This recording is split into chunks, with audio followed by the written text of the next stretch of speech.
Hello everyone and welcome back to the UTSA Dynasty, and as requested, this is going to be a recruiting update video for the bye week. We're here in week 12 now. UTSA has played 10 of their 12 scheduled games, and they are now bowl eligible, having their 6th win over Marshall. This week we're going to look at the recruits UTSA has been going for and who can make the biggest impact if they sign on for next year. We're also going to recap the season up until this point, look at the standings in the top 25, as well as the Conference USA where UTSA resides, and we'll also look at the season stats and see where UTSA is stacking up.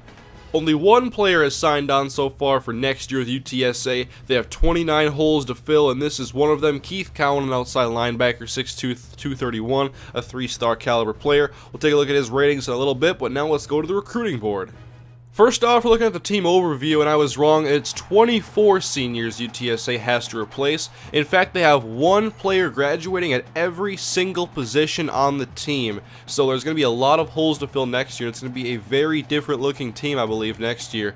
And so obviously you see some of the positions that are majorly needed. Center is one of those things, as well as on defense, defensive tackle and middle linebacker are big needs right now. And outside linebacker, just from a talent standpoint, is also the main focus so far for UTSA's recruiting season.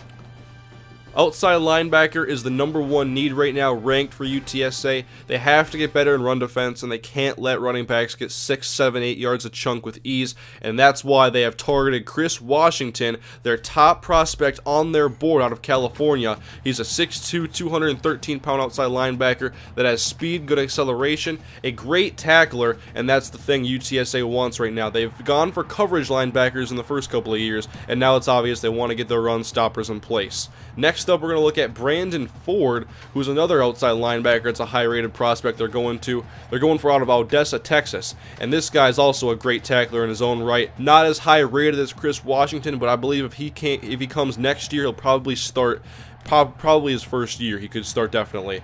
And then we're also going to take a look here at Josh Johnson out of South Carolina, and this is another guy UTSA could get possibly to be a redshirt next year. He offers some pretty good abilities. He's not as fast as the other two linebackers, and he's not as great of a tackler, but he's a well-rounded linebacker that can cover and play the run, and he could probably do very well with a year of development.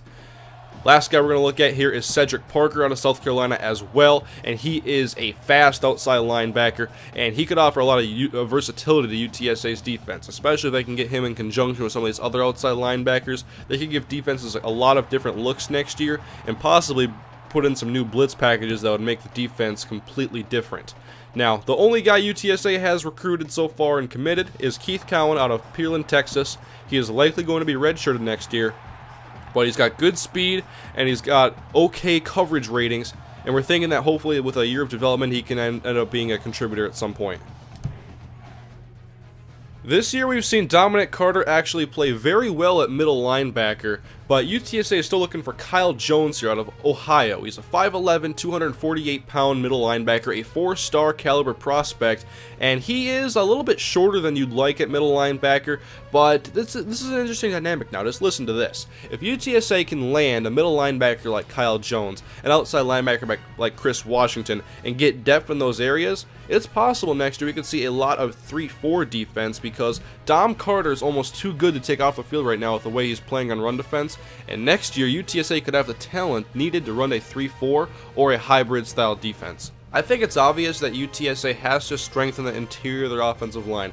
They've given up way too much pressure over the last few years on Eric Souza, John Simmons, Evan Newton, you name it. They have to protect their quarterbacks better, and Willie Kelly here would be a good start. He's out of Brownsville, Texas, a 4-star center prospect, 6'2", 278. Would like to see him put on a little bit of weight before his freshman year.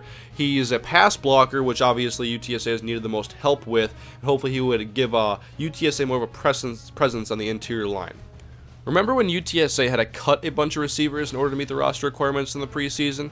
Well, now they have Cam Jones and Brandon Freeman about to graduate, which means there's going to be opportunities up for grabs in this passing offense. Darren Rose is a guy like a lot of Louisiana. He's a guy who I think is a prototypical slot receiver. He has good speed, great route running, and has decent hands, and at 5'11", I like him a lot to take over for Kenny Harrison maybe in a year's time.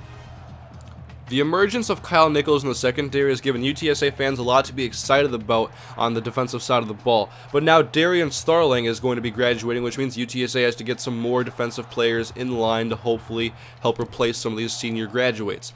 AJ Brown's a guy out of Dallas, Texas, who is a guy I really like right now. He's a soft commit to UTSA, and so it's likely they're going to get him for next year. He's got good speed, and he's a man coverage cornerback. He could fit in well to this man-style defense they play a lot. I'm concerned about his tackling, but hopefully UTSA can get some linebackers in place that'll make it so the cornerbacks aren't as needed in their tackling game. That is going to conclude the recruiting portion of this video. Those are the important positions and players UTSA is going for. I think this total recruiting class could be very, very good if they can land some of those linebackers. That would help the defensive side of the ball a lot. But now, let's go take a look at the rest of the league in the top 25. Here is the top 25. Oklahoma is your #1 team right now, with Houston trailing right behind them at 9-0. There's only a handful of undefeated teams right now, and actually Conference USA is getting a boost with UCF in the top 25 as well. They dropped down though from 5 the week previous after losing to East Carolina, and hopefully we see one of these years UTSA can crack this list for the first time as well. Here's a look at the Heisman watch and who is contending right now for the Heisman Trophy. David Pyland, we're definitely accustomed to seeing him. We've seen him quite a bit against UTSA. He could come home with the trophy if he can improve his season stock towards the end of the year. Here is a look at the Conference USA standings. UTSA right now is ranked 7th out of 13 total teams, and in their own division they're only 5th, but there is some good competition in here, and they've had some good duels with teams like Marshall and Tulsa, and we'll see if they can contend with teams like Houston and UCF if they stay at the top of their game.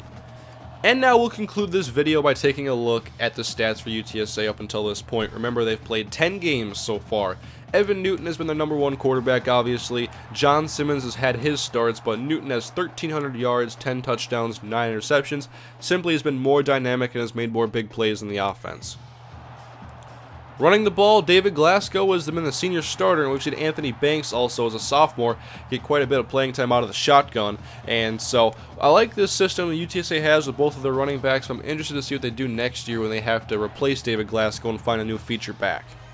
Cam Jones has been fantastic lately in the passing game. 672 yards and 6 touchdowns, including 3 touchdowns of 70 yards or more in his last 3 games. We've seen Kenny Harrison, David Morgan, and everybody contribute in their own ways, but hopefully in the coming years we see someone stand out like Cam Jones and take over more of that #1 receiver role and really dominate the passing game a little bit more. On defense, the senior Jason Neal leads UTSA with 5 sacks, Cody Rogers with 4, and the seniors are dominating the stats for the most part in this department. The leading non-senior is Dom Carter with only 1.5 sacks to his credit, but he's had a great year all around. Interceptions, obviously, Kyle Nichols has been phenomenal. 5 interceptions up until this point. Nick Johnston with 4. And John Walker, this was his first year. He's really gotten a lot of playing time, and it's a shame he's not going to be around next year. He is a senior. 3 interceptions, 2.5 sacks. I'm very surprised at how balanced he's been, but I just wish he was more of a consistent tackler.